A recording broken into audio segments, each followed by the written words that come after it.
వాజీ news కు స్వాగతం. నేను జ్యోతి. ముందుగా హెడ్లైన్స్ చూద్దాం. మరోసారి విద్యుత్ ఛార్జీల పెంపుపై వామపక్షాల నిరసన. ఎన్నికల ముందు మొసలి కన్నీరు కాల్చి అధికారం చేపట్టిన వైసీపీ ప్రభుత్వం వరుసగా 5వ విద్యుత్ ఛార్జీల మోతకు సిద్ధమవుతోందని ఆరోపణ. మహిళా న్యాయవాదుల ఆధ్వర్యంలో భారీ ర్యాలీ. ఆంధ్రప్రదేశ్ భూ హక్కు చట్టానికి వ్యతిరేకంగా పోరాడాలని పిలుపునిచ్చిన మహిళా న్యాయవాదులు.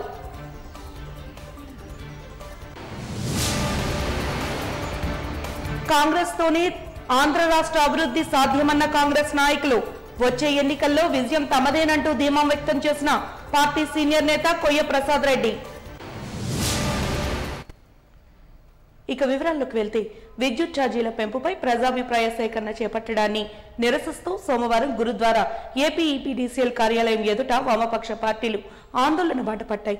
ఈ సందర్భంగా వామపక్ష పార్టీల నాయకులు మాట్లాడుతూ ఇది ప్రజాభిప్రాయ సేకరణ కాదని బూటకపు అభిప్రాయ సేకరణ అని మండిపడ్డారు. గత టీడీపీ ప్రభుత్వం విద్యుత్ ఛార్జీలు పెంచి ప్రజలపై భారాలు మోపిందని, నన్ను నమ్మండి, మా నాన్నగారి సుపరిపాలన మించి పరిపాలన అందిస్తానంటూ విద్యుత్ ఛార్జీలు పెంచనని అధికారం చేపట్టిన జగన్మోహన్ రెడ్డి మళ్లీ విద్యుత్ ఛార్జీలు పెంచుతామనడం అన్యాయమన్నారు. కేంద్ర ప్రభుత్వం చేపట్టే ఆర్థిక సంస్కరణలు అమలు చేస్తూ వారికి తొత్తుగా వైసీపీ పాలన ఉందని విమర్శించారు. ఛార్జీలు తగ్గించకపోతే గత ప్రభుత్వానికి పట్టిన గతి రానున్న ఎన్నికల్లో వైసీపీకి పడుతుందని హెచ్చరించారు.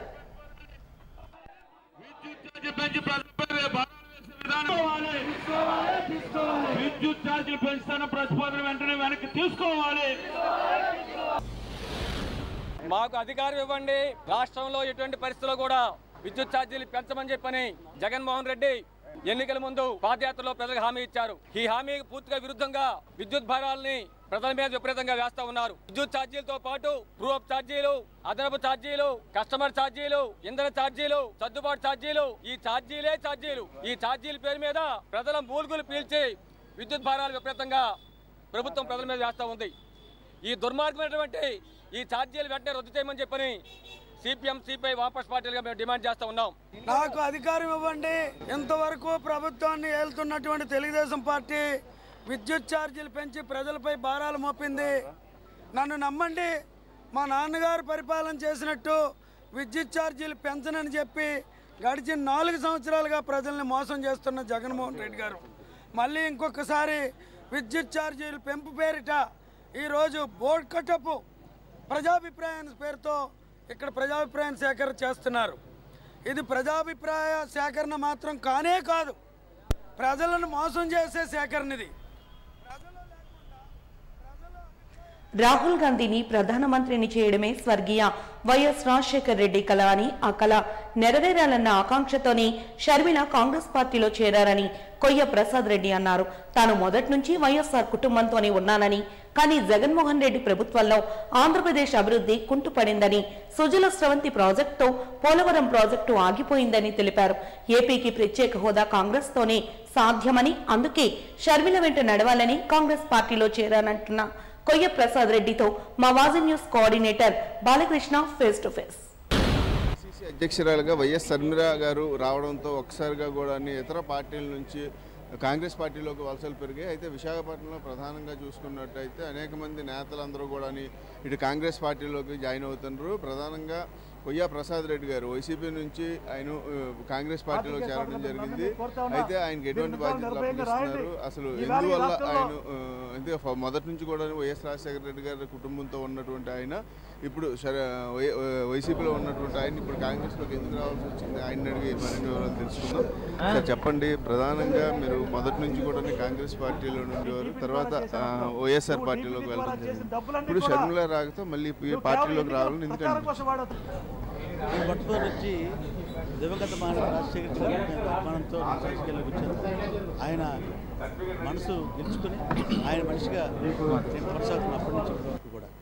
అందుకే ఆయన మరణానంతరం జగన్మోహన్ రెడ్డి గారుతో మొట్టమొదటిగా కాంగ్రెస్ పార్టీ రాజీనామా చేసిన వ్యక్తిని కూడా నేనే ఆ రోజున. మళ్ళీ జగన్మోహన్ ముఖ్యమంత్రి అయ్యే వరకు కూడా ఆ పార్టీలో ఏం కష్టపడటం మీ అందరికీ తెలుసు. ఎప్పుడైతే వైఎస్ రాజశేఖర రెడ్డి గారి కుమార్తె షర్మిలమ్మ గారు ఏదైతే డాక్టర్ వైఎస్ రాజశేఖర రెడ్డి గారు చివరి కోరిక రాహుల్ గాంధీ ప్రధానమంత్రి కావాలనే కోరికను నెరవేర్చాలని చెప్పి ఎప్పుడైతే ముందుకొచ్చారో దాని పట్ల ఆకర్షిస్తున్నాయి నేను ఇవాళ కాంగ్రెస్ పార్టీ చేయడం జరిగింది. శరణం గారి ఆశయం మేరకు రాజశేఖర చివరిలో నెరవేర్చే దిశగా నేను ఇవాళ కాంగ్రెస్ పార్టీలో ఒక సైనికుడిలాగా పనిచేస్తానని చెప్పి ఈ సందర్భంగా మీకు తెలియజేస్తున్నాను. ముఖ్యంగా జగన్మోహన్ రెడ్డి గారు చంద్రబాబు నాయుడు 2 పరిపాలన చూశారు. ఇవాళ బీజేపీ కేంద్ర అధికారుల 10 ఏళ్ళు ఈ రాష్ట్రానికి ఏం వరకు పెట్టింది. ఆ రోజు పోరాడి మరి కాంగ్రెస్ పార్టీ చట్టం విమర్శనలో పెట్టినటువంటి ప్రత్యేక హోదాను గాలికి వదిలేశారు. రైల్వే జోన్ని గాలికి వదిలేశారు. పోలవరం ప్రాజెక్టు గాలికి వదిలేశారు. ఉత్తరాంధ్ర సుదలితాంధ్రను గాలికి వదిలేశారు. మరీ ముఖ్యంగా ఉత్తరాంధ్రకి సంబంధించినటువంటి ఆర్థిక ప్యాకేజ్ బుందేల్ఖండ్ తర ప్యాకేజీని 26,000 కోట్ల రూపాయల ప్యాకేజీని కూడా గాలికి వదిలేశారు. ఇవన్నీ కూడా గాలికి వదిలేయడం వల్ల ఈ రాష్ట్ర సంపద దాదాపు ఈ 10 ఏళ్ళలో కనుక 25 లక్షల కోట్ల ఆ సంపదను నాశనం చేశారు. ఆయన ఒక 5 లక్షల కోట్లు, ఈయన ఒక 5 లక్షల కోట్లు అప్పు చేశారు. ఇంత ఘోరంగా వైఫల్యం చెప్తే ఈవేళ మరి ఆ ప్రభుత్వాలు ఇంకా గతించాలనుకోవడం మంచిది కాదు అనే ఉద్దేశంతో ఇవాళ శర్మలమ్మ గారు చాలా చక్కగా ప్రజలకు బలమైన ప్రతిపక్ష బలంగా తన వాదన ఎన్నికల ప్రచారం కోసం వాడదు. ఇవాళ శర్మలమ్మ గారి మీద డాక్టర్ వైఎస్ రాజశేఖర గారి కుమార్తె తెలిసి కూడా ఎంత దారుణంగా వైఎస్ఆర్ కాంగ్రెస్ పార్టీ చేసినటువంటి కొన్ని ఊరకులు అరిచే వ్యక్తులు ఏ విధంగా మరి ఆమె మీద దారుణంగా మాట్లాడుతున్నారు. అవేవి మేము పట్టించుకోం. కానీ ఇటు జగన్మోహన్ రెడ్డి వైసీపీ పార్టీ తరఫున ఎలక్షన్లోన ఆవిడ ప్రత్యేకంగా కూడా మొత్తం ప్రచారం చేయడం కానీ అన్నీ కూడా చేశారు. అయినప్పటికీ కూడా ఆ రోజు ఎవరైతే పొగిడినటువంటి ఎవరైతే సజ్జల రామకృష్ణారెడ్డి కానీ రోజా కానీ ఈరోజు ఎందుకు ఆవిడకి వ్యతిరేకంగా మాట్లాడుతుంది? కేవలం ఆవిడ కాంగ్రెస్ పార్టీలోకి వెళ్ళారనే ఉద్దేశంతో మాట్లాడుతున్నారు. కనుక ఆ రోజు కంకణ నడుము బిగించకపోతే, కంకణం కట్టుకోకపోతే అప్పుడున్న ఉప ఎన్నికల్లో దాదాపు 90% సీట్లు గెలిచింది శర్మలమ్మ గారి రెక్కల కష్టమే. బలమైన ప్రతిపక్ష నాయకుడిగా జగన్మోహన్ రెడ్డి గారు ఉన్నాడంటే శర్మలమ్మ గారు రెక్కల కష్టం మీద. ఆయన ముఖ్యమంత్రి అయ్యాడంటే కారణం శర్మలమ్మ గారు రెక్కల కష్టం మీద. విశ్వాస ఘాతకులు వాళ్ళు. ఇక రోజా చంద్రబాబురా వాళ్ళు ఎంత నిర్మాణంగా మాట్లాడుతున్నారంటే ఆ ఇంటి తాలూకా రాజశేఖర గారి దయాదాక్షిణ్యాలు వాళ్ళిద్దరూ కూడా రాజశేఖర గారు ప్రాంతీయేతర పొలిటీషియన్ శర్మిల గారు అంటూ కూడా రోజా గారు కానీ ఇతరులు కానీ వ్యాఖ్యానించడం జరిగింది. దీన్ని ఏ విధంగా చూడాలంటే అసలు రాజ్యాంగం అని కానీ ఒక విభజన చట్టం అని కానీ ఏమాత్రం కూడా అవగాహన లేని మనిషి రాష్ట్ర ముఖ్యమంత్రి. అసలు ఈవేళ మన ఈరోజు మనగా ఉమ్మడి హైదరాబాద్ మీద ఈరోజు మన హక్కులు ఉన్నాయి. 30 వరకు కూడా హక్కులు ఉన్నాయి ఆంధ్రప్రదేశ్ రాష్ట్రంలో హైదరాబాద్ మీద. వాళ్ళు ఉన్నది హైదరాబాద్ కేంద్ర ఈ రాష్ట్రానికి రాజధానిగా ఉన్నటువంటి హైదరాబాద్లో ఉంటున్నారు. చంద్రబాబు నాయుడు గారు, ఈ జగన్మోహన్ రెడ్డి గారు, చంద్రబాబు నాయుడు గారు, జగన్మోహన్ రెడ్డి కూడా కేసీఆర్కు లాలుచిపడి ఇవాళ మనకు హక్కు కోల్పోయేది తప్ప అది తెలంగాణ రాష్ట్రం ఎలా అవుతాం మనం? రాష్ట్రాలు ఎప్పుడు కూడా కలిసి ఉండాలి. ఇక్కడి నుంచి అమెరికాలో పోటీ చేస్తున్న ఎన్నికల్లో ఇక్కడ లండన్లో పోటీ చేస్తున్నారు. ఇక్కడ లండన్లో ప్రధానమంత్రి అయ్యారు. ఆ రకమైన ఇంగితాన్ని కూడా లేకుండా ముఖ్యమంత్రి మాట్లాడడం దుర్మార్గం. ఏం చేస్తారు? ఉత్తరాఖండ్ సాయి విజయసాయిరెడ్డి వస్తాయి. రేపు శర్మిలమ్మ గారు అసలు రాజకీయ ప్రసంగాలు మొదలవుతాయి. ఇప్పుడు కేవలం ఒక ప్రిపరేటరీగా ఇవాళ ప్రజల్లోకి చూస్తున్న స్పందన చూసి ఇవాళ బెంబేలెత్తి పరిస్థితికి ఇవాళ వైఎస్ఆర్ గారు దిగజారని మాట్లాడుతున్నారు. అది కేవలం తమ రాజకీయ స్వలాభం కోసం ఈ విధంగా దిగజారుతనంగా కూడా ఇటు రోజా కానీ సజ్జల రామకృష్ణారెడ్డి కానీ ఏదైతే గతంలోనే ఇదే షర్మిల గారు ప్రచారం చేసి జగన్మోహన్ రెడ్డికి 90 సీట్ల వరకు వచ్చే విధంగా ఆవిడ రెక్కల కష్టం మీద తీసుకొచ్చారంటూ కూడా స్పష్టం చేసినారు. అందుకనే కాంగ్రెస్ పార్టీలోకి ఇటు వైఎస్ఆర్ అభిమానిగా వైఎస్ఆర్ బిడ్డ షర్మిల కాంగ్రెస్ పార్టీలో ఉన్నందున మనం వెళ్ళి కాంగ్రెస్ పార్టీలో చేరామంటూ కూడా రామకృష్ణారెడ్డి గారు చేస్తున్నారు. రాజన్న ఆటో నగర్ కు కేటాయించిన స్థలాన్ని కేవలం కార్మికులకు మాత్రమే ఫ్లాట్లు కేటాయించి ఇవ్వాలని CITU automobile scrap workers union నాయకులు గణేష్ డిమాండ్ చేశారు. ఈ మేరకు జీవీఎంసీ గాంధీ విగ్రహం వద్ద నిరసన దీక్షను చేపట్టారు. ఈ సందర్భంగా మాజీ మంత్రి అవంతిపై వ్యతిరేక నినాదాలు చేస్తూ ప్లకార్డులను ప్రదర్శించారు. అనంతరం వారు మీడియాతో మాట్లాడుతూ ఇదిలా ఉండగా అధికార పార్టీ నాయకులు మంత్రులు చెబుతున్న మాయమాటలకు కార్మిక లోకం మోసపోకూడదని, వాస్తవాలు తెలుసుకోవాల్సిన అవసరం ఎంతైనా ఉందని అన్నారు. రాజన్న ఆటోనగర్ సమస్యపై అసోసియేషన్ వ్యవహరిస్తున్న తీరును తప్పుబట్టారు. అధికార పార్టీ నాయకులు చెబుతున్న మాటలకు, ఏపీఐఎస్సీ అధికారులు చెబుతున్న మాటలకు వ్యతిరేకంగా ఫ్లాట్ల ఏర్పాట్లు జరుగుతున్నాయన్నారు. సంబంధించి విశాఖపట్నం నగరం మొత్తం కూడా 1 టౌన్ నుంచి అటు ఎండాడ వరకు కూడా స్క్రాప్ వర్కర్స్ అందరూ జీవనం సాగిస్తున్న వాళ్ళందరికీ కూడా గతంలో 2 సంవత్సరాల కిందట కనుబం గ్రామంలో, ఆనందపురం మండలంలో కనుబం గ్రామంలో 150 ఎకరాల 77 సెంట్ల భూమిని కేటాయించి ఈ రోజుకి వచ్చి కూడా ఇక్కడ ఉండే అధికారులు, కలెక్టర్ గారు వచ్చి మేము ఐపీఐపీఎస్ సైట్ అబ్జెప్పిస్తామని చెప్తున్నారు. కానీ అక్కడికి వెళ్ళి చూస్తే ఎలాగుండి భూమి ఎలాగా ఉంది తప్ప ఏమీ జరగలేదు. కలెక్టర్ గారు జోక్యం చేసుకుని వెంటనే ఈ ఐపీఐపీఎస్ సైట్ అబ్జెప్పి వెంటనే ఇక్కడ 10,000 కార్మికులు కూడా ఖచ్చితంగా ఈ సైట్ ఏర్పాటు చేయాలని కోరుతున్నాం. అదే రకంగా 10,000 కుటుంబాలకి ఈ న్యాయం జరగకపోతే సైట్ చూస్తూ ఊరుకోదు. ఖచ్చితంగా ఈ 10,000 కుటుంబాలకు ఆధారపడిన ఆటోనగర్ స్థలాన్ని వెంటనే శంకుస్థాపన ముహూర్తం పెట్టి ఈ అవంతి శ్రీనివాస్ గారు దీన్ని కాజేయాలని ప్రయత్నాలు చేస్తూ ఉన్నారు. ఖచ్చితంగా ప్రయత్నాన్ని వెనక్కి తీసుకోకపోతే ఎందుకు కాలయాపన చేస్తున్నారు? ఈ కాలయాపన వెంటనే వెనక్కి తీసుకొని కాజేయాలన్న ప్రయత్నాన్ని వెనక్కి తీసుకొని వెంటనే కలెక్టర్ గారు జోక్యం చేసుకొని ఇక్కడ ఉన్నటువంటి ఎమ్మెల్యే వాసుపల్లి గణేష్ కుమార్ గారు కానీ మినిస్టర్ గారిని అందరూ కూడా జోక్యం చేసుకుని వెంటనే ఇక్కడ 10,000 కుటుంబాలకు ఆధారపడండి ఆటోనగర్ వెంటనే శంకుస్థాపన చేసి వారి ఫ్లాట్లు వారికి అలర్ట్ చేయాల్సిందిగా కోరుతున్నాం. రాని పక్షంలో ఖచ్చితంగా జిల్లా వ్యాప్తంగా నిర్వహిస్తున్న జగనన్నకు చెబుదాం కార్యక్రమంలో వచ్చిన అర్జీలపై అధికారులు నిర్దేశిత సమయంలో పరిష్కారం చూపాలని జిల్లా రెవెన్యూ అధికారి కె మోహన్ కుమార్ అన్నారు. సోమవారం కలెక్టర్ కార్యాలయ వీడియో సమావేశ మందిరంలో రెవెన్యూ డివిజనల్ అధికారి హుస్సేన్ సాహెబ్ తో కలిసి జేకేసీ కార్యక్రమాన్ని నిర్వహించారు. ఈ సందర్భంగా జిల్లాలో వివిధ ప్రాంతాల నుండి వచ్చిన 266 మంది అర్జీదారుల నుండి వినతులను స్వీకరించారు. ఈ సందర్భంగా డిఆర్ఓ మాట్లాడుతూ జేకేసీ ద్వారా అర్జీదారులు లాభపడాలన్నారు. ప్రభుత్వ అధికారులు, సిబ్బంది ప్రజలకు సేవకులుగానే భావించి జవాబుదారీగా పనిచేయాలని సూచనలు చేశారు. అధికారులు ఇచ్చిన సమాధానంతో అర్జీదారులు సంతృప్తి చెందకపోతే అర్జీలు రీఓపెన్ అవుతాయని, అటువంటి పరిస్థితి ఉండకూడదని స్పష్టం చేశారు.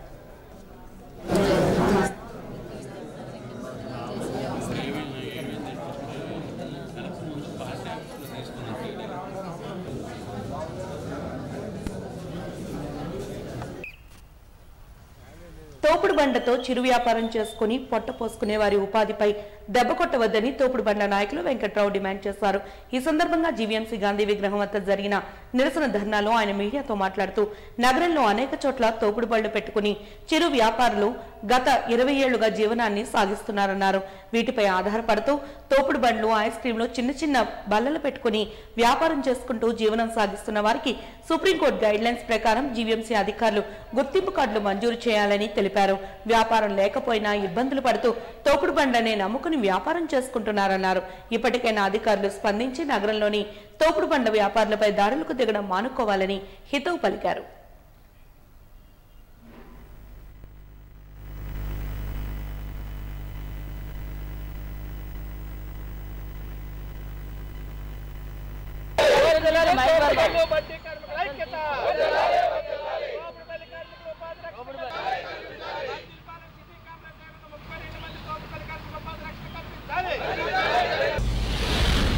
నగరంలో సుమారుగా తోపుడు బళ్ళు, బడ్డీలతో కార్మికులు చిలువాపారాలు చేసుకుంటూ 50,000 మంది జీవిస్తున్నారు. వాళ్ళు స్వయం ఉపాధిగా బ్రతుకుతున్నారు. ప్రభుత్వం ఉపాధి కల్పించలేదు కాబట్టి, ప్రభుత్వానికి ఉపాధి కల్పించడం చేత కాలేదు కాబట్టి వాళ్ళు స్వయం ఉపాధితో బ్రతుకుతున్నారు. అలాంటి తోపుడు బళ్ళు కార్మికుల మీద నిరంతరం దాడులు జరుగుతున్నాయి. ఇక్కడ స్మార్ట్ సిటీ పేరుతోటి, ఫుట్పాత్లు కడుతున్నామని పేరుతోటి, అనేక పేర్లతోటి మొత్తంగా బడ్డీలు తొలగిస్తున్నారు. మేము ఒకటి ప్రశ్నిస్తున్నాం వాళ్ళందరినీ కూడా, జీఎంసీ కమిషనర్ గారిని, రాష్ట్ర ప్రభుత్వాన్ని ఒకటే ప్రశ్నిస్తున్నాం. ఎక్కడైతే అమూల్ బడ్డీలు నువ్వు ఫుట్పాత్ల మీద పెట్టించావు, పెద్ద పెద్ద కంటైనర్లతో ఫుట్పాత్ల మీద పెట్టించావు, 4-5 తోపుడు బళ్ళు స్థానంలో ఒక అమూల్ బడ్డీ పెట్టావు. మరి అవన్నీ మీకు ముద్దా అని మేము అడుగుతున్నాం. ఆ బడ్డీలు పెట్టించినప్పుడు చిన్న చిన్న తోపుడు బళ్ళతో వ్యాపారం చేసుకునే తోపుడు బళ్ళు కార్మికులు పొట్ట ఎందుకు కొడుతున్నారని అడుగుతున్నాం. ఇప్పుడున్న కమిషనర్ గారికి అమూల్ బడ్డీలు కనిపించలేదని మేము అడుగుతున్నాం. కాబట్టి అమూల్ బడ్డీలు కాదు, ఏదైతే చిల్లర వర్తకలుగా చిన్న చిన్న తోపుడు బళ్ళతోటి చిన్న చిన్న బడ్డీలతో జీవిస్తున్నారు వీళ్ళందరికీ ఉపాధి రక్షణ కల్పించాలి. మద్దిలపాలెంలో 8 సంవత్సరాల క్రితం హైవేలో సిటీ డిపోను ఆనుకొని 32 బళ్ళుకి అక్కడ హాకర్ జోన్ ప్రకటించి వెండింగ్ బోర్డు వేశారు. హాకర్ జోన్ అంటే 2014 స్ట్రీట్ వెండర్ చట్టం ప్రకారంగా జీవీఎంసీ వాళ్ళే వాళ్ళు బోర్డు వేశారు. మీకు హామీ, మీ బళ్ళు తీయము, మీరు ఉన్నంత వరకు జీవితాంతం మీరు ఇక్కడ బ్రతకండి అని చెప్పేసి హాకర్ జోన్ ఏర్పాటు చేశారు. మరి అలాంటి హాకర్ జోన్ ఏర్పాటు చేసిన తర్వాత హాకర్ జోన్లో ప్రతి ఒక్క తోపుడు బల్లి కార్మికుడికి అక్కడ షాపులు కట్టాలి, మంచినీటి సౌకర్యం కల్పించాలి, కరెంట్ ఇవ్వాలి, అలాగే ల్యాబొరేటరీ సౌకర్యం కల్పించాలి. ఈ రోజు వరకు 8 సంవత్సరాలు అవుతుంది, ఈ రోజు వరకు కల్పించలేదు. ఇప్పుడు ఆర్టీసీ మద్దిలపాలెం సిటీ డిపో వాళ్ళు 5 షాపులు మేము కడతామని ఆల్రెడీ ఆక్షన్ వేశారు. ఇంకో 5 షాపులకి ప్రపోజల్ పెట్టారు. ఇంకో 5 షాపులు కూడా ఏర్పాటు, అంటే ఈ చివరి నుంచి ఏదైతే బైక్ స్టాండ్ ఉందో ఆ స్టాండ్ దగ్గర నుంచి ఆ చివరి వరకు కూడా వాళ్ళ ఖాళీ స్థలంలో హైవే పేసింగ్లోనూ ఈరోజు ఆర్టీసీ వాడు షాపులు కడతాడట. ఆ ఎదరగా తోపుడు బళ్ళు తొలగించాలని చెప్పి వాళ్ళు చెప్తున్నట్టు చాలా దుర్మార్గం. నువ్వు షాపులు కట్టుకుంటే నీ ఖాళీ స్థలంలో బైక్ స్టాండ్ తీసేసి ఒక సర్కిల్ రూపంలో షాపులు ఏర్పాటు చేసుకో. జనమంతా లోపలికి వచ్చి నీ షాపుల్లో కొంటారు. అలాంటిది ఎప్పటి నుంచో బ్రతుకుతున్న 20 సంవత్సరాల నుంచి బ్రతుకుతున్న తోపుడు బళ్ళు కార్మికులు కానీ ఖాళీ చేస్తే మేము ఉద్యమాన్ని ఉధృతం చేస్తాం. ఇక్కడతో ఆగే ప్రసక్తి లేదు. నగర వ్యాప్తంగా ఆంధ్రప్రదేశ్ భూ హక్కు చట్టానికి వ్యతిరేకంగా విశాఖపట్నం జిల్లా మహిళా న్యాయవాదులు జిల్లా కోర్టు నుండి గాంధీ విగ్రహం వరకు భారీ ర్యాలీని నిర్వహించారు. సీనియర్ న్యాయవాదులు మంజులత, లక్ష్మీ రాంబాబు, ప్రభావతి, నాగశ్రీ, హేమామాలిని, జహానా, శారదారెడ్డిల ఆధ్వర్యంలో ఈ ర్యాలీని చేపట్టారు. ఈ సందర్భంగా సీనియర్ మహిళా న్యాయవాది మంజులత మాట్లాడుతూ గత 40 రోజుల నుండి ధర్నా చేస్తున్నామని తెలిపారు. రాష్ట్ర వ్యాప్తంగా 60,000 మంది న్యాయవాదులు ఆంధ్రప్రదేశ్ భూ హక్కు చట్టానికి వ్యతిరేకంగా నిరసనలు వ్యక్తం చేస్తున్నారన్నారు. విశాఖపట్నం జిల్లాలో 1300 మంది మహిళా న్యాయవాదులు పనిచేస్తున్నారని, ఈ రోజు సుమారు 400 మంది మహిళా న్యాయవాదులు ఈ ర్యాలీలో పాల్గొన్నారని తెలిపారు. మహిళా న్యాయవాదులతో పాటు విశాఖపట్నం జిల్లా వ్యాప్తంగా పలువురు న్యాయవాదులు ఈ మహిళా ర్యాలీకి మద్దతుగా నిలిచారని, ఈ చట్టాన్ని వెంటనే రద్దు చేయాలని డిమాండ్ చేశారు. సీనియర్ మహిళా న్యాయవాది లక్ష్మి మాట్లాడుతూ ఆంధ్రప్రదేశ్ భూ హక్కు చట్టం న్యాయ వ్యవస్థ ఉనికిని ప్రశ్నించేదిగా ఉందని, తక్షణమే ఈ చట్టాన్ని రద్దు చేయాలని డిమాండ్ చేశారు.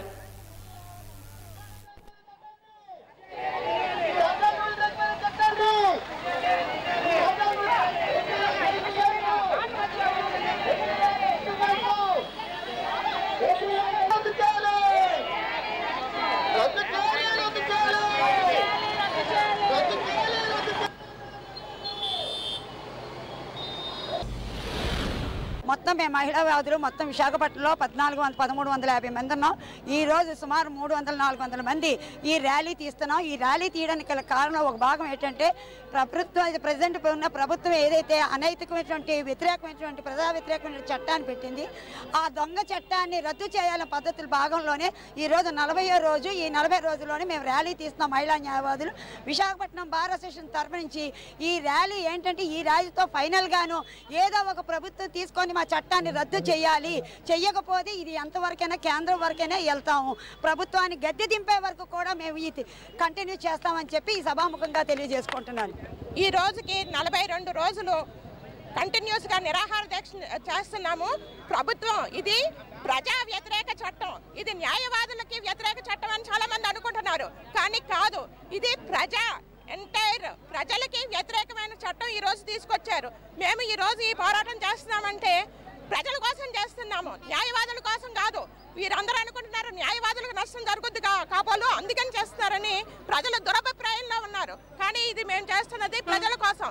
ప్రజల ఆస్తుల్ని కాపాడవలసిన బాధ్యత మా మీద ఉన్నది. దానికోసం మేము ఈరోజు పోరాటం చేస్తున్నాము. ప్రజల కోసం చేస్తున్న మా ఈ పోరాటంలో ప్రభుత్వం కల్పించుకుని ఇమ్మీడియట్గా దాన్ని రద్దుపరచాలి, ఈ ల్యాండ్ టైటిలింగ్ యాక్ట్ అని మేము కోరుతున్నాము. రద్దు చేయాలి. ఆర్టీసీ కార్మికుల రిలే నిరాహార దీక్షలు నేటికి 12వ రోజుకు చేరుకున్నాయి. పెండింగ్ లో ఉన్న ఆర్టీసీ కార్మికుల సమస్యలను పరిష్కరించాలని రిలే నిరాహార దీక్షలను జీవీఎంసీ గాంధీ విగ్రహం వద్ద ప్రారంభించిన విషయం మనకు తెలిసిందే. APSRTC, Andhra Pradesh public transport department, national Mazdoor union, association నేతృత్వంలో జరుగుతున్న దీక్షల్లో యూనియన్ నాయకులు చిన్ని మాట్లాడుతూ వెంటనే 1/2019 సర్కులర్ను అమలు చేసి రద్దు చేసిన షెడ్యూల్స్ ను పునరుద్ధరించాలని డిమాండ్ చేశారు. ఏఏఎస్ ఇంక్రిమెంట్లు కలిపి గ్రేడ్ 1 అన్ని కేటగిరీ ప్రమోషన్లను తమకు ఇవ్వాలని విజ్ఞప్తి చేశారు. కౌన్సిలింగ్ ద్వారా ఛార్జీలు వేసి షెడ్యూల్ ట్రాన్స్ఫర్లను నిలుపుదల చేయాలన్నారు. కేసులు అదే డిపోలో పోస్టింగ్స్ ఇచ్చి అక్రమ ట్రాన్స్ఫర్లు ఆపాలని కోరారు. ఈ దీక్షలో యూనియన్ నాయకులు పిల్ల శంకర్రావు, బిఎస్ఆర్ మూర్తి తదితరులు పాల్గొన్నారు. ముందుకు రానేటువంటి పరిస్థితి మరి గౌరవ అధికారులందరూ కూడా మరి ఏ దశలోనే మరి ముందుకు వచ్చి మరి పరిష్కారం చేయలేని పక్షంలో మరి ఉద్యమం అంచెలు దాటి రాష్ట్ర వ్యాప్త ఉద్యమంగా మారడం జరిగింది. మరి ఏదైతే మనం కోరుతున్నటువంటి సమస్యలన్నీ కూడా మరి గొంతెమ్మ కోరికలు కాదు, మరి రోజువారీ సమస్యలే ఇందులో ఎక్కువగా ఉన్నాయి. మరి ఏదైతే కార్మికులు రావాల్సినటువంటి ఇంక్రిమెంట్లు కానీ, ఏదైతే సిక్కులపై అడుగుతున్నటువంటి సిక్కులపై జీతాలు కానీ, అన్ని రకాల సిక్కులపై జీతాలు అడుగుతున్నాం. Saint mother Teresa memorial sports tournament ఆధ్వర్యంలో నిర్వహించిన పురుషుల క్రికెట్ మహిళలకు త్రోబాల్ పోటీల ముగింపు ఉత్సవం ఘనంగా జరిగింది. ఈ మేరకు విజేతలకు ట్రోఫీలను బహుకరించారు అతిథులు. ఈ సందర్భంగా ఫాదర్లు ఎస్ విజయ్ భాస్కర్ జ్ఞానాపురంలోని ఓ చర్చిలో నిర్వహించిన విలేకరుల సమావేశంలో మాట్లాడుతూ విశాఖపట్నం క్రిస్టియన్ మైనార్టీ, రోమన్ క్యాథలిక్లు 22 చర్చిలు, 25 కళాశాలలు సంయుక్తంగా కలిసి ఈ టోర్నమెంట్ ను నిర్వహించాయని తెలిపారు. జనవరి 23 నుంచి 28 వరకు నిర్వహించిన ఈ పోటీల్లో పురుషుల క్రికెట్ కు 18 చర్చి జట్లు, మహిళల త్రోబాల్ కు 6 చర్చి జట్లు తలపడ్డాయని తెలిపారు. త్రోబాల్ పోటీల్లో విజేతగా మల్కాపురం సెయింట్ ఆన్స్ కాలేజ్ విద్యార్థులు నిలవగా, గాజువాక విద్యార్థులు రన్నర్ అప్ గా నిలిచారని తెలిపారు.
దాదాపు నెల రోజుల పాటు ఈ యొక్క tournament Saint mother Teresa memorial sports tournament exercise మొత్తం జరిగి ఉన్నది.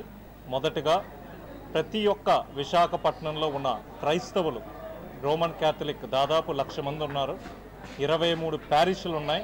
25 పైన ఇన్స్టిట్యూషన్, కాలేజెస్, ఇవన్నీ స్కూల్స్ ఇవన్నీ ఉన్నాయి. ప్రతి ఒక్కరిని కూడా ముందుండి నడిపించాలి స్పోర్ట్స్లో అనే ఉద్దేశంతో మేము ఈ యొక్క టోర్నమెంట్ అనేది ఫాదర్స్ అందరూ కూడా, సిస్టర్స్ అందరూ సపోర్ట్తో ముందుకు తీసుకెళ్ళి ఉన్నాం. అన్ని ప్యారిష్ల నుంచి కూడా క్రికెట్ దాదాపు 18 టీంలు వచ్చాయి. అదేవిధంగా 6 టీములు త్రోబాల్ కూడా వచ్చి ఉన్నాయి.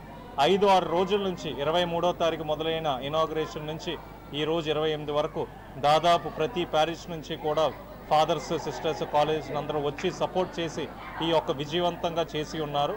ఈరోజు గ్రాండ్ ఫినాలీలో మనకి త్రోబాల్లో Gajuwaka versus Malkapuram Saint Ann's college ఈ రెండు తలబడగా, విన్నర్స్గా Saint Ann's college Malkapuram throwball, అదేవిధంగా రన్నర్స్గా త్రోబాల్ గాజువాక ప్యారిష్ అనేది గెలిచి ఉన్నారు.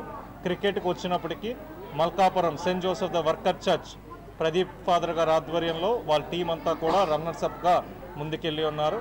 అదేవిధంగా విన్నర్స్గా జాన్ ప్రకాష్ ఫాదర్ గారు, వారి బృందం ప్రతి ఒక్కరు కూడా సెయింట్ పీటర్స్ కితక్వేల్ వారు విన్నర్స్గా నిలిచి ఉన్నారు.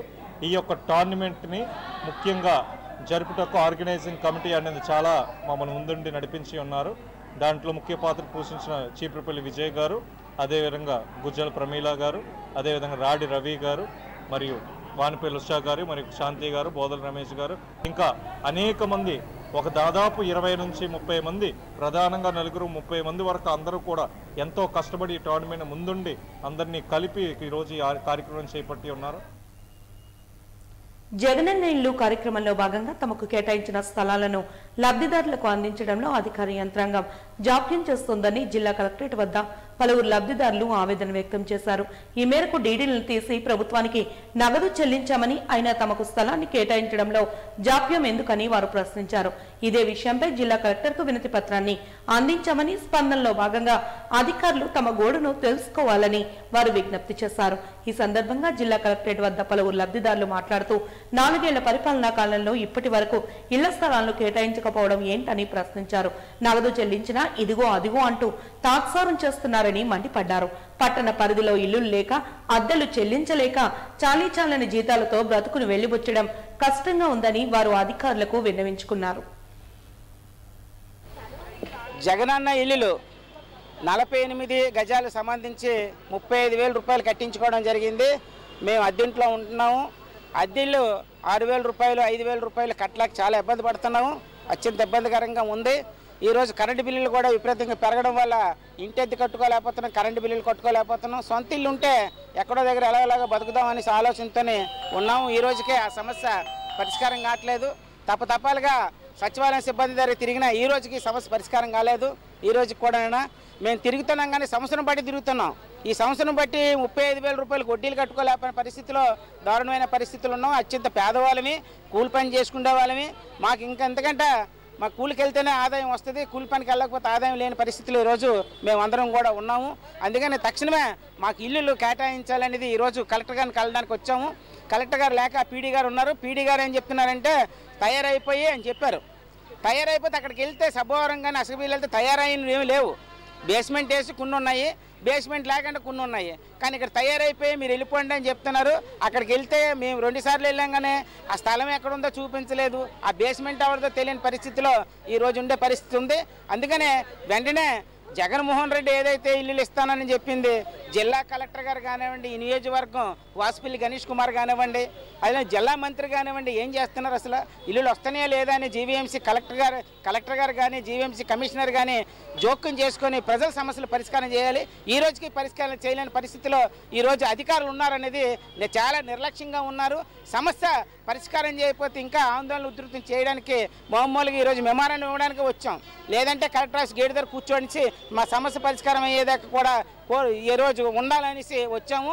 లేదు మీకెందుకు, మీకు ఇప్పుడు వెళ్ళండి పుణ్యవతి దగ్గరికి అని చెప్పారు. తపాలకు వెళ్తేనే లేదండి ఇప్పుడు మీరు పుణ్యవతి దగ్గరికి వెళ్ళమంటారు, ఏం చేస్తారు చెప్పండి అని చెప్పేసి చెప్పడం అనేది జరిగింది. అదే 35,000 కట్టించుకున్నారు, కానీ ఇంతవరకు మాకు ఇల్లు స్థలం అనేది చూపించట్లేదు. సంవత్సరం 3 నెలలు అవుతుంది. ఈ ప్రభుత్వంలోనే కట్టారు. వచ్చే నెలలో తయారైపోతాయి, మీరు అప్పుడు రావచ్చు, ఎక్కడికి వెళ్ళవసరం లేదని అంటున్నారు. మేము 2 సార్లు వెళ్ళా. మన మీటింగ్లో కూడా అడగడం జరిగిందనమాట. అలాగే చెప్పారు, కానీ ఇంతవరకు అక్కడికి వెళ్తే ఏమీ లేదు. అసలు మా స్థలం ఎక్కడ ఉందో మాకు తెలియట్లేదు. అందుకోసమే ఇల్లు కట్టి ఈ ప్రభుత్వంలో వచ్చి టిట్కో ఇల్లు కోసం డబ్బులు కట్టాం. డబ్బులు కట్టిన ఇల్లు బ్యాంకులో ఫ్రీ ఇల్లు నేనే ఇస్తున్నాను, నేనే చేస్తున్నాను జగన్మోహన్ రెడ్డి గారు గొప్పగా చెప్పుకుంటున్నారు. చంద్రబాబు నాయుడు గారు చేసిన ప్రభుత్వంలో ఫ్రీ ఇల్లు నేనే ఇచ్చేస్తున్నాను, నేనే చేస్తున్నానని చెప్పుకొని గొప్పలు చెప్పుకొని ఓపెనింగ్లు నాయకులు, మినిస్టర్లు అందరూ ఓపెనింగ్లకి వెళ్తున్నారు. దాంట్లో 3 కేటగిరీలు పెట్టారు. దాంట్లో డబుల్ బెడ్రూమ్ ఇల్లుకి బ్యాంకు లోన్లు చేస్తామని చెప్పి ఇప్పుడు వచ్చి ఒక బ్యాంకు లోన్ కూడా చేయకుండా గత సంవత్సరం 2 సంవత్సరాల నుంచి తిప్పుతూ చేస్తున్నారు. దీనికి పరిష్కారం చేస్తారని నాయకులకి, జిల్లా నాయకులకి, రాష్ట్ర నాయకులకి అందరికీ వినిపించుకుంటున్నాం. మా గోడు ఈ రోజు అద్దెలు కట్టుకోలేక మా పిల్లల పుస్తులతో అమ్ముకుని చేస్తున్నాం. బ్యాంకు వాళ్ళు లోన్. అభిమన్యుడు గొప్ప వీరుడని, తండ్రి అర్జునుడి కోసం పద్మవ్యూహంలోకి వెళ్లి పోరాడాడని, కానీ ఇక్కడ తండ్రి పేరు మీద ఉన్న ఆరోగ్యశ్రీని నాశనం చేసిన జగనాసురుడు సీఎం జగన్ అని జనసేన కార్పొరేటర్ పీతల మూర్తి యాదవ్ ఆరోపించారు. ఈ మేరకు ద్వారకానగర్ పౌర గ్రంథాలయంలో నిర్వహించిన విలేకరుల సమావేశంలో ఆయన మాట్లాడారు. సంగివలసలో జరిగినటువంటి ఎన్నికల శంఖారావం పూరించినటువంటి వైఎస్ఆర్ కాంగ్రెస్ పార్టీ అధ్యక్షుడు జగన్మోహన్ రెడ్డి తనకు తాను అర్జునుడిలాగా అభిమన్యుడిలాగా వర్ణించుకుంటే రాష్ట్ర ప్రజలందరూ కూడా నవ్విపోతూ ఉన్నారు. అభిమన్యుడు తన తండ్రి కోసం ప్రాణత్యాగం చేసి పద్మవ్యూహంలోకి వెళ్ళి తనువు చాలించినటువంటి గొప్ప మహోన్నతుడైనటువంటి అభిమన్యుడిని, అంత గొప్ప తండ్రి అర్జునుడి కోసం చేసినటువంటి త్యాగాన్ని ఇవాళ జగన్మోహన్ రెడ్డి పోల్చుకోవడం అంటే, జగన్మోహన్ రెడ్డి తండ్రి ఆరోగ్యశ్రీ పథకం ఏదైతే పెట్టారో పేదలకు ఆరోగ్యం అందించాలని చెప్పి అదే ఆరోగ్యశ్రీని నిర్వీర్యం చేసేటువంటి ఈ జగనాసురుణ్ణి ఇవాళ అర్జునుడితోని అభిమన్యుడితో పోల్చుకోవడం అంటే చాలా ఆశ్చర్యం వేస్తూ ఉంది. సాక్షాత్తు రాజోల్ నుంచి, అమలాపురం నుంచి, ఏలూరు నుంచి, కాకినాడ, తున్నించి ప్రభుత్వ బస్సులన్నీ కూడా, పల్లె వెలుగు బస్సులన్నీ సభ కోసం గ్రామ ప్రజలందరూ కూడా ఇబ్బంది పెట్టి పెద్ద ఎత్తున జన సమీకరణ చేశారని చెప్పి, క్షమించాలి, జన సమీకరణ కాదు, క్వార్టర్ బాటిల్ ఇచ్చి ముఖ్యమంత్రి సభ కోసం సాక్షాత్తు Andhra cricket association secretary Gopinath Reddy నేతృత్వంలో 3000 మంది వాలంటీర్ని, ఒక్కొక్క బస్సుకి ఒక్కొక్క మనిషిని వాలంటీర్ ఇన్ఛార్జిని పెట్టి జనాల్ని తరలించి అక్కడ జగన్మోహన్ రెడ్డి రాష్ట్రం కోసం కానీ, ఉత్తరాంధ్ర కోసం కానీ, రాష్ట్ర ప్రజల కోసం కానీ. టీడీపీలో నేడు భారీ స్థాయిలో చేరికలు జరిగాయి.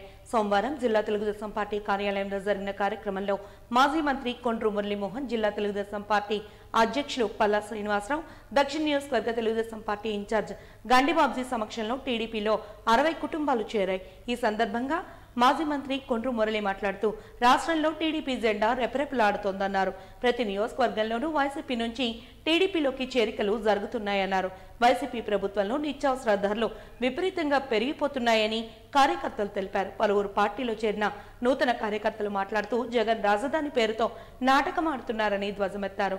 జగన్ ఉత్తరాంధ్రకు తీరని అన్యాయం చేశారని, స్టీల్ ప్లాంట్ ప్రైవేటీకరణ ఆపుతుంటే జగన్ ఇంట్లో పడుకుంటున్నారని అన్నారు. రానున్న ఎన్నికల్లో ఉత్తరాంధ్రలోని 34 నియోజకవర్గాల్లో టీడీపీ జెండా ఎగురవేయటమే లక్ష్యమన్నారు. శ్రీకాకుళం డిస్ట్రిక్ట్ విజయనగరం ప్రజెంట్ ఇప్పుడు ప్రజెంట్ విజయనగరంలోని రాజాం నియోజకవర్గానికి సంబంధించి నేను తెలుగు యువత అధ్యక్షుడిని. రేగిడి మండలానికి సంబంధించి మా గ్రామం చిన్నశిర్లం గ్రామం. ఈ పంచాయతీ పరిధిలోని చాలామంది ఇక్కడ అంటే విశాఖపట్నంలో చాలామంది నివాసం ఉంటున్నారు.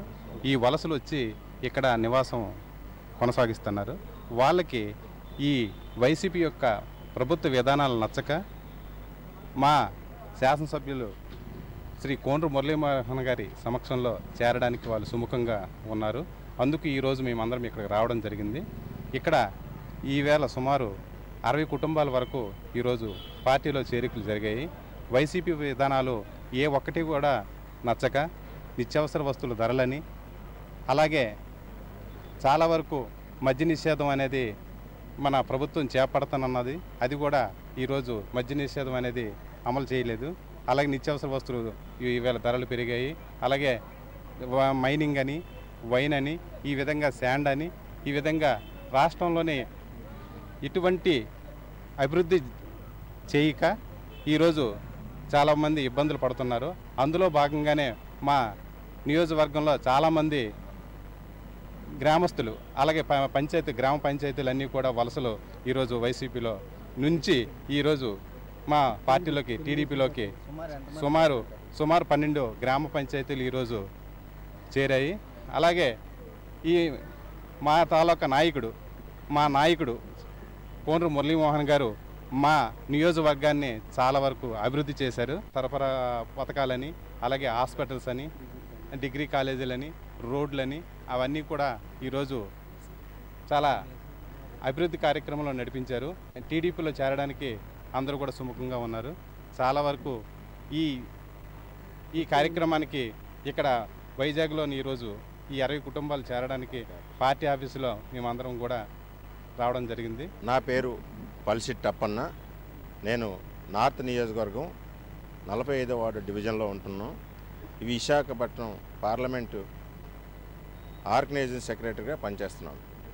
సో తెలుగుదేశం పార్టీ ఒక్కసారి అని చెప్పి జగన్మోహన్ రెడ్డి ప్రతి ఒక్కరికి ముద్దులు పెట్టి ముసలోళ్ళు కూడా హక్కును చేర్చుకొని మోసపోయామనే దిగులు పడే 100కి 99% ఆయన మాటలకు మోసపోయాము అని ప్రతి ఒక్క ప్రజలు ఇవాళ చైతన్యం మొదలయ్యి తెలుగుదేశం పార్టీకి ఆకర్షణలయ్యి వలస వచ్చినటువంటి కుటుంబీకులు కూడా అనేక రకాల జిల్లాల్లో విశాఖపట్నం ఉంటే ఇవాళ పార్టీ కార్యాలయంలో దాదాపు రేగిడి మండలం రాజాం నియోజకవర్గంలో కోండ్రు మురళి గారి ఆధ్వర్యంలో దాదాపు 60 కుటుంబీకులు వాళ్ళు స్వచ్ఛందంగా వైసీపీలో ఉంటూ ఈ నిత్యావసర వస్తువులు కానీ అనేక రకాల స్కూల్ పిల్లల ఫీజులు కానీ అనేక రకాల నిత్యం బ్యాంక్ అకౌంట్ని అంటే నిత్యావసర వస్తువులు ప్రతి నెల ఎంత కొంటున్నాము ఆ రేట్లు కంపేర్ చేసి గత చంద్రబాబు నాయుడు ఉన్నప్పుడు రేట్లు కంపేర్ చేస్తే ప్రజలు కళ్ళు తిరిగి మోసపోయేటట్టు ప్రజలు ఇవాళ హక్కును చేరుకొని నోరు మూతపడి.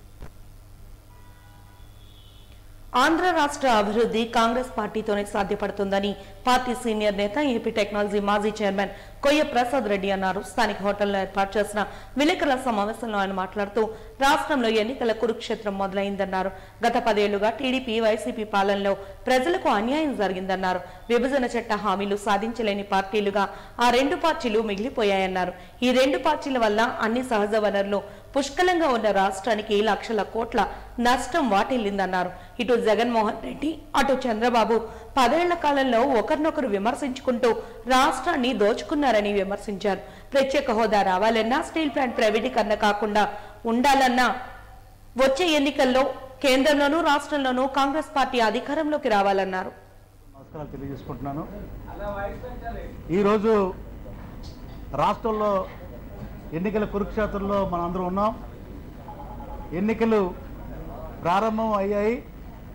కానీ గడిచిన 10 ఏళ్లుగా అధికారంలో ఉన్న 2 పార్టీలు కూడా అటు తెలుగుదేశం పార్టీ కానీ ఇటు వైఎస్ఆర్ కాంగ్రెస్ పార్టీ రెండూ కూడా ప్రజలకి ఏ విధంగా అన్యాయం చేశాయో స్పష్టంగా బలమైన ప్రతిపక్ష నాయకురాలుగా పిసిసి కమిటీ అధ్యక్షురాలుగా నూతనంగా నియమితులైనటువంటి వైఎస్ షర్మిలారెడ్డి గారు అద్భుతంగా ఈ రాష్ట్రానికి జరిగిన అన్యాయాల్ని ప్రజలకు తెలియజేయడంలో పూర్తిగా విజయవంతమయ్యాయని చెప్పి ఇవాళ సగౌరవంగా మీ అందరికీ కూడా మీ దృష్టికి తీసుకొస్తా ఉన్నా. ముఖ్యంగా మీకు తెలుసు, గడిచిన 10 ఏళ్లుగా గతంలో 2014లో ఎన్డీఏ ప్రభుత్వంలో ఉన్నటువంటి తెలుగుదేశం పార్టీ, బీజేపీ, జనసేన 3 పార్టీలు కూడా కలిసి ఆనాడు కాంగ్రెస్ పార్టీ విభజన చట్టంలో ఇచ్చినటువంటి స్పష్టమైన హామీలు కూడా సాధించలేని ఒక దద్దమ్మ పార్టీలుగా అటు తెలుగుదేశం పార్టీ ఇటు వైఎస్ఆర్ కాంగ్రెస్ పార్టీ ఉన్నాయని చెప్పడానికి మరి ఏమాత్రం కూడా వెనకాడాల్సిన పనులేదని చెప్పి ఎవరో తెలియజేస్తున్నారో స్పష్టంగా చెప్పారు. బీజేపీ అంటే నిర్వచనం బ్రహ్మాండంగా చెప్పారు. బీజేపీ ఆ బీజేపీ ఈ బీజేపీ కవలు అనేది స్పష్టంగా మనకు తెలుస్తూ ఉన్నది. వద్దు అనుకుంటేనే ఈవేళ టీడీపీకి కానీ పవన్ కళ్యాణ్ జనసేనకు కానీ వైఎస్ఆర్ కాంగ్రెస్ పార్టీ కానీ ఓటేసే పరిస్థితి ఉంది. స్టీల్ ప్లాంట్ ప్రైవేటైజేషన్ అయిపోవాలనుకుంటే ఆ పార్టీలకు ఓటేయాలి. పోలవరం ప్రాజెక్టు పూర్తి కాకుండా ఉండాలంటే. వాజీ న్యూస్ ముగించే ముందు హెడ్లైన్స్ మరొకసారి చూద్దాం. మరోసారి విద్యుత్ ఛార్జీల పెంపుపై వామపక్షాల నిరసన. ఎన్నికల ముందు మొసలి కన్నీరు రాల్చి అధికారం చేపట్టిన వైసీపీ ప్రభుత్వం వరుసగా 5వ విద్యుత్ ఛార్జీల మోతకు సిద్ధమవుతోందని ఆరోపణ.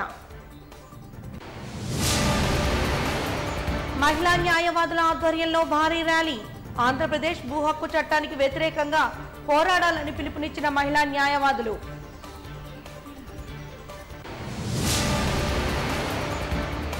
కాంగ్రెస్ తోనే ఆంధ్ర రాష్ట్ర అభివృద్ధి సాధ్యమన్న కాంగ్రెస్ నాయకులు. వచ్చే ఎన్నికల్లో విజయం తమదేనని ధీమా వ్యక్తం చేసిన పార్టీ సీనియర్ నేత కొయ్య ప్రసాద్ రెడ్డి.